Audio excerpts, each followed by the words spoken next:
Então, boa noite, gente. Vamos começar a primeira sessão de 2023, né? Hoje a apresentação vai ser da Giovana. Obrigada, Giovana, com a orientação do Gustavo. Vai falar sobre o stroke, né? Todo seu, Giovana. Isso mesmo. Vou só fazer o teste aqui do compartilhamento. Só um segundinho, pessoal.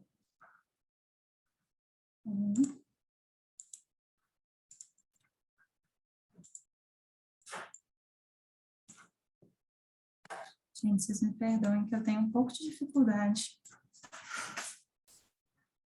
Aqui. Todo mundo conseguiu ver a tela compartilhada? Tá, certinho. Beleza. Então, tá certo, pessoal. Muito boa noite. Para quem não me conhece, meu nome é Giovana, eu sou R2A clínica do HC. Estou esse mês no estágio de urgência, o meu está ativo. E hoje a gente vai falar um pouquinho sobre heat stroke. O Gustavo me orientou nesse tema. E aí, para ilustrar um pouquinho, o caso que motivou essa aula foi o de um homem de aproximadamente 30 anos, que foi trazido pelo SAMU, depois de ter sido encontrado desacordado em via pública, sem identificação, sem histórico de doença, nenhum tipo de informação sobre ele. O relato das testemunhas foi que esse paciente estava correndo quando apresentou uma queda seguida de abalos musculares. O paciente estava descalço, usando só um calção. O primeiro atendimento foi pelo USB, que interpretou como um possível pós-ictal e aí transportou esse paciente até o poli. A admissão dele no poli, na primeira avaliação dele, ele tinha uma via aérea pérvia. No B, esse paciente estava eupneico, ele tinha uma expansibilidade bilateral simétrica, preservada, não tinha alterações na ausculta, saturava bem em ar ambiente. No C, esse paciente estava estável hemodinamicamente, apesar de uma taquicardia, uma frequência cardíaca em torno de 140 batimentos. Tinha uma PA ali em torno de 140 por 80, mas estava com as extremidades aquecidas, bem perfundidas, pulsos palpáveis. Chamava atenção muito no D. Ele tinha uma escala de coma de Glasgow de 3. Tinha também alguns movimentos mastigatórios e uma glicemia capilar de 55. As primeiras medidas realizadas foram a correção dessa glicemia. Foi administrado também uma ampola de diazepam venosa. E, por conta da persistência desses movimentos mastigatórios, interpretados como possível crise convulsiva, foi optado por identificação. Depois dessas medidas iniciais, esse paciente mantinha um Glasgow de 3, não esboçava qualquer tipo de despertar ou reação, foi optado por intubação orotraqueal. E não é, por fim, esse paciente tinha algumas escoriações superficiais nos joelhos e chamou muita atenção uma temperatura axilar muito elevada, de 41 graus. Dando continuidade, esse paciente, na propedêutica inicial dele, foi submetido a uma TC de crânio, que não encontrou quaisquer alterações. E vou destacar aqui algumas alterações principais na primeira revisão laboratorial dele, que era uma hemoglobina de 17,8, com hematócrito de 51, muito sugestivo de hemoconcentração, um PCR negativo de 1,3, uma disfunção renal, creatinina de 2 e 4, uma hiperbilirrubinemia discreta de 1,5 às custas de bilirrubina indireta, uma ST um pouquinho elevada, de 134, um RNI incoagulável, essa foi uma amostra que deu um pouco de dúvida, que demandou recoleta por algumas vezes, uma CPK muito elevada, de em torno de 2,600, e uma hiperlactatemia de 5,4. Diante de uma suspeita de uma possível infecção do sistema nervoso central, esse paciente também foi submetido a uma punção licórica. Foi uma punção muito difícil, traumática, que veio com 1.700 hemácias, 54 células nucleares, sendo predomínio 96% de mononucleares, uma proteína aumentada de 117, uma glicemia de 108, que não foi interpretado como consumida, porque é um paciente que estava hipoglicêmico e persistiu com uma glicemia limítrofe durante a internação. Tinha uma hiperlactatemia também, de 7,6, e 1 grão que não visualizou micro-organismos. Diante desse quadro inicial, foi levantada a hipótese de heat stroke. E é esse quadro que nós vamos tentar detalhar melhor de agora em diante. Então, introduzindo um pouquinho sobre as doenças relacionadas ao calor, a primeira diferenciação importante que a gente tem que fazer é entre febre e hipertermia. A febre é uma reação fisiológica do nosso corpo, mediada por citocinas inflamatórias, que vão levar a uma modificação do set point de temperatura no nosso hipotálamo, que geralmente vai estar ali em torno de 37 graus, numa situação de uma ativação inflamatória, seja infecciosa ou não, esse set point vai ser elevado. Diferentemente da hipertermia, que a gente consegue entender um pouquinho melhor olhando esse diagrama à direita. Situações habituais de aumento de temperatura corporal, seja por aumento de geração de calor no corpo ou por uma exposição aumentada ao calor, isso vai ser inicialmente percebido pelos nossos termorreceptores na pele. Esse estímulo vai ter uma integração diretamente com o sistema nervoso central, o nosso hipotálamo. O hipotálamo, percebendo essa alteração, vai gerar respostas efetoras através dos nossos principais mecanismos de dissipação de calor, nos vasos sanguíneos e nas glândulas sudoríparas. E quais são esses mecanismos? Vasodilatação periférica, principalmente, que vai aumentar a dissipação pela circulação de sangue na pele, na periferia, e o aumento da transpiração. Vai levar à evaporação e aí vai voltar a nossa temperatura por basal em torno de 37 graus. O que acontece na hipertermia? Há um desbalanço entre esses mecanismos, ou seja, o corpo perde o seu controle termorregulatório, seja por um aumento muito desproporcional da geração de calor, seja por um exercício muito intenso, por abalos, por tremores muito intensos, ou por uma exposição a uma fonte externa de calor, sol, calor, umidade em geral. E nós vamos detalhar um pouquinho melhor sobre isso. Essas doenças têm o seu espectro de gravidade e progressão, e classicamente vão ser subdivididas entre relacionadas ou não ao exercício físico, que é um dos principais fatores que vão levar a uma geração de calor e a perda desse controle termorregulatório. Então, sobre o espectro de gravidade, vou só citar aqui as doenças leves relacionadas ao calor, que são principalmente o edema, câimbras e o racho cutâneo, que vão ser manifestações secundárias aos próprios mecanismos regulatórios que a gente tem. Uma vasodilatação periférica, que pode levar a extravasamento de líquido e a edema, ou um superuso de musculatura esquelética, que pode levar a produção aumentada de lactato e câimbras, a uma reação inflamatória, que vai levar a um rash. As doenças de espectro moderado são geralmente síncope e exaustão ou insolação, às vezes tem essa nomenclatura. Nesse grau de acometimento, você já vê um aumento moderado da temperatura corporal, geralmente entre 38 e 40 graus, porém não intenso o suficiente para gerar o grau de dano tecidual e disfunção orgânica quanto as doenças mais graves. E também vão ser secundárias a esses mecanismos.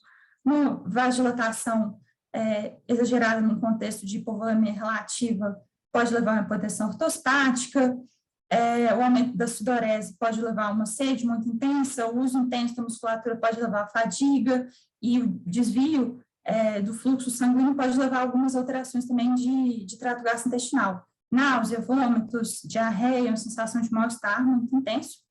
Mas, por fim, e é nisso que a gente vai focar mais hoje, a gente está querendo falar da doença de espectro mais grave, que é, de fato, o heat stroke. onde a gente vai ter uma temperatura elevada, uma 40 graus Celsius e meio, e aí sim vai estar relacionada a manifestações de maior significância no contexto de emergência. Uma hipotensão muito intensa, convulsões, diaforese, hiperventilação. Nós vamos falar um pouquinho mais disso ainda. Definindo, então, heat stroke, as referências divergem um pouquinho, mas trata-se de uma temperatura central elevada acima de 40 ou 40 graus Celsius e meio, associada a uma alteração de consciência, que pode ser desde uma confusão mental leve, a uma ataxia, até convulsões e um rebaixamento de nível de consciência, coma. Outro ponto que está intrinsecamente relacionado a isso é uma exposição intensa a uma fonte de calor externa ou exercício intenso, geralmente ambas as coisas. E o quadro é classicamente subdividido entre o heat stroke associado ao exercício, que vai ter um perfil demográfico específico de pacientes jovens, muitas vezes atletas ou trabalhadores, seja das Forças Armadas, seja de construção civil, mas que vão estar em cenários, às vezes, abafados, com grande exposição ao calor, com o uso de EPI e vestimentas muito pesadas, e que vão estar realizando atividade física extenuante na vigência de calor, e principalmente calor e umidade relativa do ar aumentado. Muitas das vezes, esses pacientes vão apresentar francamente diaforéticos, com a pele sudoreica, pegajosa, dando a entender que eles realmente estão esgotando os mecanismos contrarregulatórios deles. E achei muito importante destacar, esse dado vem de uma fonte americana, que em atletas jovens do ensino médio, o heat stroke é a terceira causa de morte nessa população. Diferentemente do que é descrito como heat stroke clássico, que vai envolver principalmente pacientes idosos, multicomórbidos, com o uso de polifarmácia, múltiplas medicações, e seja pela condição prévia de saúde, seja pelo uso de medicamentos que vão, em diferentes graus, interferir com o grau de volemia desse paciente e com os mecanismos contrarregulatórios, vão estar também expostos ao calor ou a uma dificuldade de acesso a medidas de resfriamento. Muitas das vezes, pacientes, diferentemente do heat stroke relacionado ao exercício, vão estar com a pele seca, uma pele que, ao toque, às vezes não pode não chamar tanta atenção para estar tão quente. E nesse contexto, principalmente, num cenário, por exemplo, de um paciente idoso que é trazido ao poli por suspeita de delirium ou infecção e que sabe que ele pode estar exposto a uma fonte de calor, chama a nossa atenção um diagnóstico diferencial que pode ser muito, muito amplo. Então, vou só citar aqui algumas condições que devem estar na nossa mente quando se vai atender um paciente com uma alteração de nível de consciência e hipertermia, né? Conceitualmente vão ser compatíveis com heat stroke. Primeiramente, quadros infecciosos, que podem estar associados ao sistema nervoso central, como meningites ou não.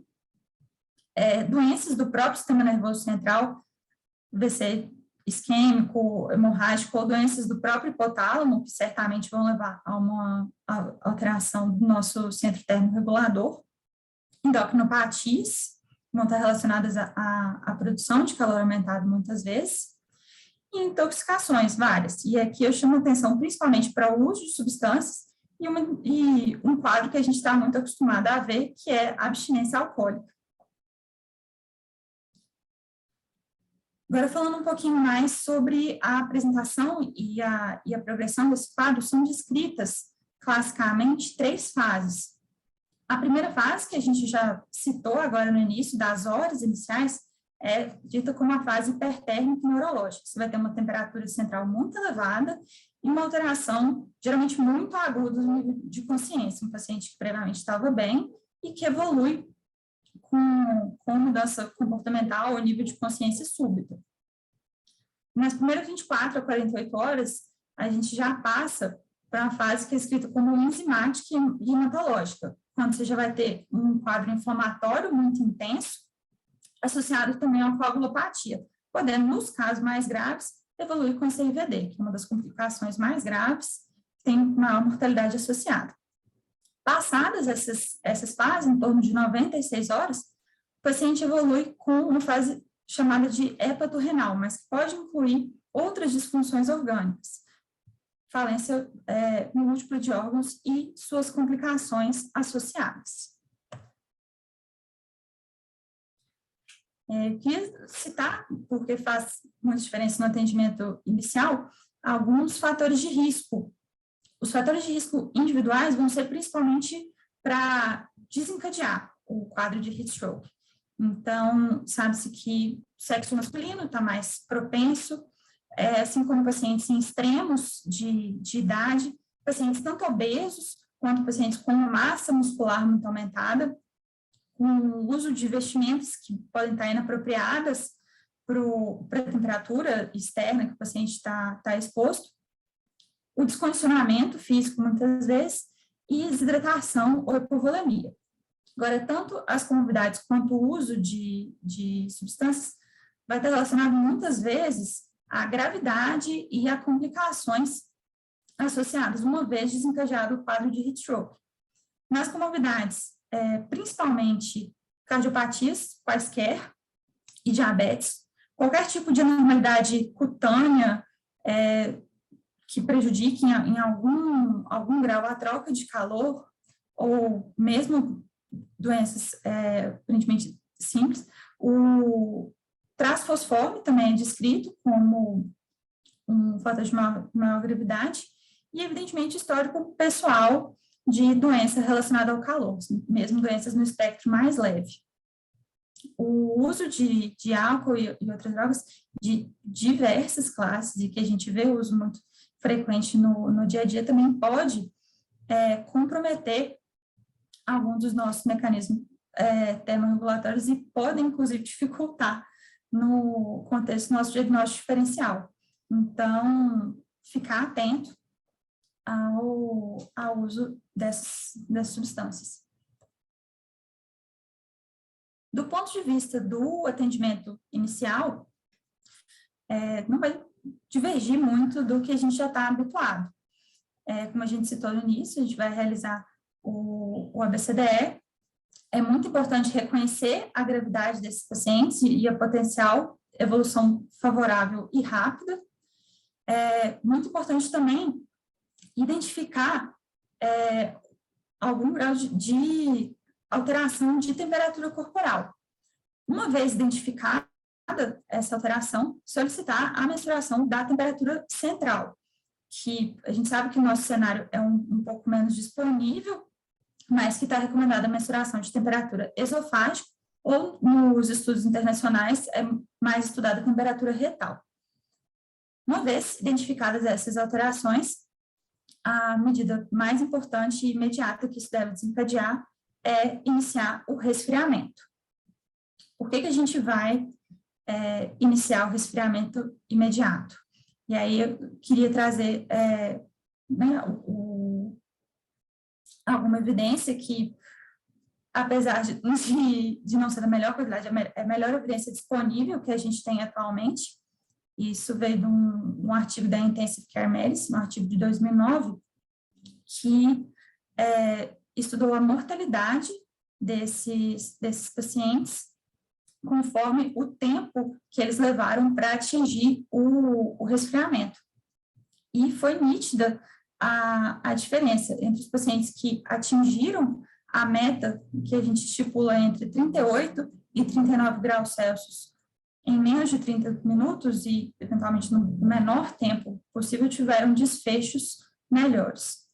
Só um esclarecimento, por que a gente está tendo meta entre 38 e 39 graus Celsius? É para evitar potenciais efeitos deletérios de uma hipotermia acidental que pode ser desencadeada pelos métodos de resfriamento que a gente vai iniciar.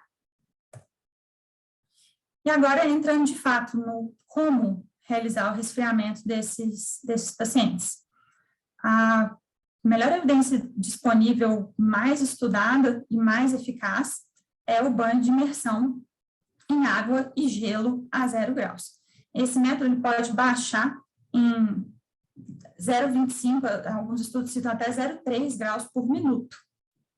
E os pacientes chegam muito rapidamente na meta estipulada. A principal dificuldade que a gente pensa nisso é prática e logística dentro do departamento de emergência. As evidências do banho de imersão são extraídas principalmente de estudos ou no ambiente pré-hospitalar ou em contextos específicos de heat stroke associado ao exercício, em maratonas ou eventos de alta intensidade, que muitas vezes as equipes de atendimento já estão preparadas para receber casos similares e que têm desfechos muito bons. Só que pensar na mobilização de recursos para proporcionar um banho de imersão num ambiente de sala de emergência, e muitas vezes num paciente que vai estar entubado, monitorizado, um paciente muito grave, isso torna-se muito difícil. A alternativa menos eficaz que a gente tem é a aplicação de bolsas de gelo em região de grandes vasos corporais, região cervical, região axilar e região de virilha. A outra alternativa, cuja evidência indireta foi extrapolada de estudos de controle direcional de temperatura em paciente pós-parada cardíaca, principalmente no pré-hospitalar, é a infusão de cristalóides resfriados. É um método simples, é um método muito mais acessível, é um método moderadamente eficaz. Desses estudos a gente consegue estimar que a infusão de aproximadamente 1 litro de solução a 4 graus vai resfriar em mais ou menos 1 grau a temperatura central desse paciente. E do ponto de vista de outros métodos, um que a gente pode explorar no nosso ambiente é da evaporação através da pele, que é tentar utilizar o próprio mecanismo do corpo de dissipação de calor. É muito simples, né? Você vai umidificar a pele do paciente com água morna, porque isso vai estimular a evaporação e direcionar o ventilador ou qualquer fonte de ar, algum fluxo de ar. Esse é um método que vai baixar em torno de 0,1 graus Celsius por minuto a temperatura do paciente, mais ou menos metade, 1/3 do que o banho de imersão vai conseguir. A dificuldade é que esse é um método que vai ser menos eficaz em lugares que vão ter umidade relativa do ar muito elevada, que a evaporação vai ser mais difícil independentemente. E, por último, citando uma técnica que vai ser complementar, que a gente tem pouco estudo e pouca evidência, mas pode ser utilizada de forma temporária, é a tentativa de resfriamento através da respiração. É basicamente a utilização de ar seco ou ar não umidificado em altos fluxos na via aérea, seja por cânula nasal de alto fluxo, máscara de VNI ou ventilação mecânica, que é o cenário que muitas vezes esses pacientes vão estar. É uma técnica complementar, e é nisso que muitas vezes a gente vai se basear, nesse resfriamento multimodal, para a gente tentar chegar da forma mais rápida possível na meta de resfriamento em menos de 30 minutos. Algumas particularidades, alguns detalhes sobre o atendimento desse paciente. Primeiro, eu queria citar em relação à sedação e o controle de agitação. É muito importante tentar minimizar qualquer tipo de atividade muscular, porque essa atividade vai gerar mais calor e vai aumentar também o risco de rabdomiólise, que já é uma questão importante nesses pacientes. A gente pode usar várias opções, desde benzodiazepínicos, que vão ser outros também nos quadros de intoxicação, opioides, propofol, ketamina, Precedex. Mais importante é frisar que a gente não deve utilizar contenção física, porque nesses casos, principalmente, você vai levar uma atividade muscular muitas vezes até maior. Outra questão importante é o controle de tremores, porque eles podem surgir apesar de se manter uma temperatura central elevada. Vai ser uma resposta fisiológica do corpo aos termorreceptores à pele, principalmente depois que se iniciar uma medida de resfriamento externa, pode haver tremores que vão aumentar a geração de calor e que devem ser controlados de forma absolutamente rigorosa, com benzodiazepínicos inicialmente, mas muitas das vezes, principalmente no paciente intubado ou se mantiver refratariedade, com o uso de relaxantes neuromusculares. Por fim, outro ponto importante em relação ao manejo de via aérea nesses pacientes, quanto ao ponto de vista de indicação de intubação, de proteção de via aérea, não há particularidades tão importantes. Geralmente, esses pacientes vão ser intubados, seja por ausência de proteção de via aérea ou uma agitação muito importante. Nesses casos, no caso de intubação em sequência rápida, evitar o uso da succinilcolina por ser um bloqueador neuromuscular despolarizante. Agora, estamos principalmente sobre as complicações do quadro, eu queria frisar principalmente o sistema nervoso central e o fígado, que são no nosso corpo os órgãos mais termosensíveis e que vão sofrer mais com o dano na vigência de temperatura elevada por um período prolongado. O dano ao sistema nervoso central pode ser extenso, pode ter convulsões, rebaixamento persistente de nível de consciência, coma. Há, muitas das vezes, o desencadeamento de uma insuficiência hepática aguda, grave, e citar também complicações outras que podem ser consideradas falências secundárias, mas que não vão ser menos graves por isso.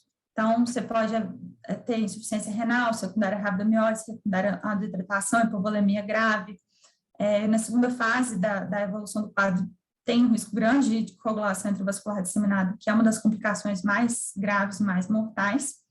E tem outras também que eu gostaria de citar, principalmente cardiomiopatia induzida pelo estresse, arritmias malignas diversas, síndrome de desconforto respiratório agudo, entre outros, pessoal.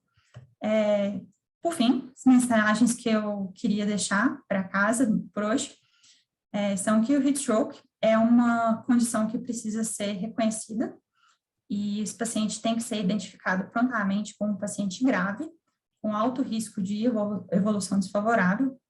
Uma vez identificado, a gente tem que tirar imediatamente a medida que vai potencialmente modificar o nosso desfecho, que é o resfriamento, geralmente através de técnicas multimodais, com uma meta estimada em menos de 30 minutos. Muito importante, principalmente nos casos não relacionados ao exercício, atentar ao diagnóstico diferencial, que é amplo e pode também ser igualmente grave. E no contexto de evolução do heat stroke e a presença de complicações orgânicas, tratá-las de forma habitual, para promover suporte a essas complicações. Para quem ficou curioso, eu quis deixar aqui um pouquinho sobre a evolução do caso. Essa é uma tabelinha de exames quanto à evolução. Foi um paciente que teve uma evolução muito rápida, para vocês terem uma ideia, tem até relativamente poucos exames. Foi um paciente que foi admitido no dia 30 de dezembro, na parte da tarde. A revisão inicial a gente já citou mais cedo, e aí, num intervalo de 7 horas, esse paciente já vinha com uma piora importante, tanto da leucocitose quanto uma plaquetopenia importante, uma disfunção renal em franca piora, um AST, que era a única enzima hepática alterada, que continuou em piora e levou a alteração progressiva também delas, e uma CPK que já era elevada, 2.600, que estourou em mais de 21.000. Os últimos exames que a gente tem são do dia seguinte, menos de 24 horas depois da admissão, os pacientes já apresentavam uma queda importante da hemoglobina, secundária principalmente a sangramentos difusos de múltiplos sítios de punção, teve hemorragia digestiva, teve melena, sangramento dentro do tubo espontâneo, a despeito de medidas para tentar reverter essa coagulopatia. vinha com uma plaquetopenia em franca piora, uma disfunção renal também em franca piora, o RNI, que já era incoagulável, talvez tenha tido uma discreta melhora, mas na vigência também de suporte transfusional muito, muito intenso, e enzimas hepáticas também muito elevadas, assim como a CPK. Do ponto de vista clínico, esse paciente, logo após a admissão, com cerca de 2 a 3 horas, atingiu um controle de temperatura adequado. Ele apresentou no curso clínico dele uma melhora parcial do nível de consciência, ele teve um início de despertar mais agitado, mas não chegou a ter contato com a equipe, mas evoluiu de forma muito rápida e devastadora, com piora de disfunções orgânicas e, por fim, um choque refratário, e teve óbito cerca de 24 horas após a admissão. Essas foram as referências principais que eu usei para montar essa apresentação, e estou à disposição para perguntas, esclarecimentos. Muito obrigada pela oportunidade de novo, Clarice e Nath.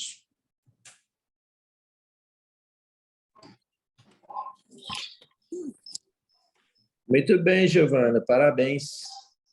A aula Obrigada. excelente, muito didática. Eu vou te pedir um favor. Claro. Eu estou no plantão e eu acabei perdendo o comecinho. Se não for te incomodar, você conta para mim só como ele chegou na sala, que isso eu perdi. Deixa eu voltar aqui. 10 segundos. Sim. Aqui, ó. Na chegada do ponto de vista clínico, era uma história relativamente curta. Beleza. Fechou. Muito obrigado. Tá, joia. Giovana, excelente, muito elegante sua aula, que nem você mesmo. Obrigada.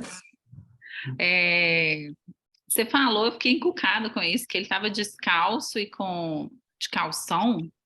Sim. Mas, tipo, foi aqui, né? Não é assim, calção descalço correndo na praia. Parecia. Não deu para saber, né? Restaram algumas, para não falar muitas dúvidas a respeito do caso desse paciente. Eu não cheguei a vê-lo. Vou pedir a ajuda do Gustavo, que acompanhou um pouquinho da evolução, para dar mais detalhes, porque eu entendo que são questões muito importantes, muito significativas, quando você pensa no paciente, você não tem muitas informações, né, sobre as circunstâncias que ele foi encontrado, como que estava. Não, no caso eu fiquei mais curiosa mesmo, que eu acho que ele chegou super grave, né, assim, os exames mostraram isso rápido, não sei se vai fazer diferença, foi mais curiosidade mesmo. Nath, eu estava no dia que a gente recebeu esse paciente, foi inclusive um paciente trazido pelo SB, e a USB trouxe esse paciente como assim, não, doutor, o paciente está em pose, que tal? Aí a gente foi ver, não, ele estava em status. Mas a história é que chamaram o SAMU, pessoas na rua chamaram porque viram um cara correndo e, de repente, esse cara caiu em crise convulsiva e depois não acordou mais. E esse cara estava sem sapatos, sem identificação nenhuma, só com tipo um calção. Então, é um cara não identificado, não tinha documento, não tinha história, ninguém conhecia ele da rua e a gente não sabia nada dele. Muito estranho. Que coisa, né? Muito ruim isso. E a gente também não fica sabendo depois, né? Nath, pessoal, eu acho que esse caso é importante porque esse paciente é o paciente que a gente vê todo dia no pódio. Assim, a gente recebe uns 4 desses no pódio todo dia. Assim. Um doidão correndo na rua que caiu convulsionou. Parabéns pra você também, chama de Guzão. abstinência. Valeu. E aí, a hora que a gente vê esse doente, a gente não pensa nessas outras diagnósticos diferenciais, assim, que realmente às vezes a gente pega, não, o doente está mais quente, mas num dia quente, pensar em stroke como uma hipótese diagnóstica inicial, acho que às vezes passa, né? E assim, então o cara não tinha esse fator de risco, né? Que era realmente usar roupas pesadas, que às vezes acontece com alguns profissionais, e mesmo assim fez um quadro muito grave. Então, acho que vale lembrar desse diagnóstico diferencial quando a gente recebe esse tipo de paciente no pódio. Eu ainda me chamou a atenção, a gente está querendo implementar o NIUS na UPA, sabe? Começar a falar essa língua e nada melhor para entender o NIUS do que o ABCDE, né? Que foi o jeito que a Giovana trouxe aqui. Eu acho que a gente está um passo atrás, sabe, Gustavo? Eu acho que a gente tem que lembrar de medir a temperatura.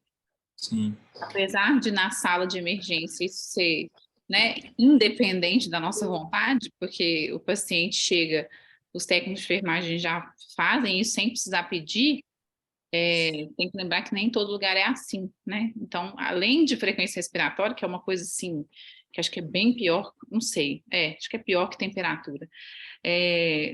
Temperatura, o povo esquece de confirmar, né? De ver se é isso mesmo, se na classificação de risco né, a mensuração foi adequada. Então, é ótimo a gente falar desse tema, porque é o dia a dia mesmo. A gente deve deixar passar bastante. E, Giovana, queria elogiar a sua aula, ficou muito clean, assim, o estilo. Nossa, eu não vi uma aula, ficou muito boa. E muito didática também. Parabéns a você, Gustavo. Muito obrigada, gentil. Eu fico pensando ali, a gente geralmente não pega, né, no início, assim, porque ou quando pega não pensa nisso, ou porque não mediu temperatura, porque às vezes a temperatura já não está mais da forma que causou o problema, porque a gente pega consequência já, né? Teve um caso, não sei se a Alice estava aqui, não sei se ela está aqui ainda, que teve no CTI da emergência, leito 1, né? Era até um padre, um moço, não sei. Ele foi um paciente que ele estava escalando, Nath. Ele estava subindo algum pico, eu acho que perto de Manhuaçu. Era o Pico da Bandeira. Pico da Bandeira. E aí esse paciente ele teve um mal súbito. Deixa eu ver aqui. Ele teve um mal súbito no contexto dessa escalada. E um colega que estava com ele conseguiu fazer gente, deixa eu inverter a câmera aqui. Conseguiu ligar e pedir remoção para ele. E aí acabou que os bombeiros resgataram esse paciente de helicóptero, mas ele já chegou em Manhuaçu com uma CK super elevada, já em critério de urgência dialítica, caiu em diálise, e ele fez um AVC também no contexto do heat stroke. Veio para a gente de Manhuaçu para o Odilon, num fluxo até que na época a gente nem entendeu direito, e ele teve todas as lesões, ele teve uma hepatite isquêmica, teve esse AVC, fez uma miocardite super grave com fração de ejeção reduzida, fez a rápido mesmo, a disfunção renal que acabou dialítica, e tudo secundário ao heat stroke também. Depois ele ficou bem, foi? Ou não? Ele precisou ser traqueostomizado, porque ele teve lesão muscular muito grave, e o sensório era o que pegava mais, porque ele não despertava, aí a gente deu alta para ele traqueostomizado, ele conseguiu sair da diálise um mês depois, e o sensório dele foi voltando bem devagarzinho, reabilitou, e agora ele é pastor de novo lá em Manhumirim. Ó, pra você ver. Legal, né? Mas é isso, já chegou pra gente depois que a gente foi pensar, né? Tipo assim... Mas ele chegou como uma rápida induzida por exercício, Aí que essa entidade surgiu. Eu lembro que a gente nem ouvia muito falar de heat stroke. Aí quem ainda meio que evocou a entidade assim, foi o Braga para trazer para a gente estudar. Foi mesmo. Tudo bem. Gente, eu esqueci. Dessa vez, quem invocou foi o Braga 2, que se chama Gustavo Couto, né? Olha aí, Gustavo. Até parece. Que honra, hein? Gente, eu esqueci de dar uns recadinhos básicos, que eu tô meio pós-plantão aqui. A gente sempre convida todo mundo a abrir as câmeras, tá? Na hora da discussão. Vamos ver se a gente começa o ano de 2023 com as pessoas aderindo a isso, que é tão bom ver a carinha das pessoas. E a lista de presença vai ser um link agora, só que hoje não tem o link, não. Então, hoje vocês mandam no chat mesmo o nome e quanto e de onde, né? Você precisa... E coloca o CRM também, fazendo favor. as nossas listas de presentes. Obrigada, Rafa. Alguém me ouviu? E, Nath, excelente aula, gente. Giovana, Gustavo, comentário da Alice aí. Sou tímido, mas aí vocês mandaram abrir, eu abri.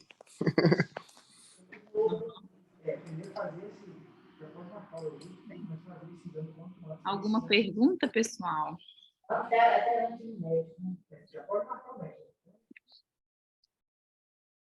Eu ativei seu mudo, Bernardo, que a gente estava escutando.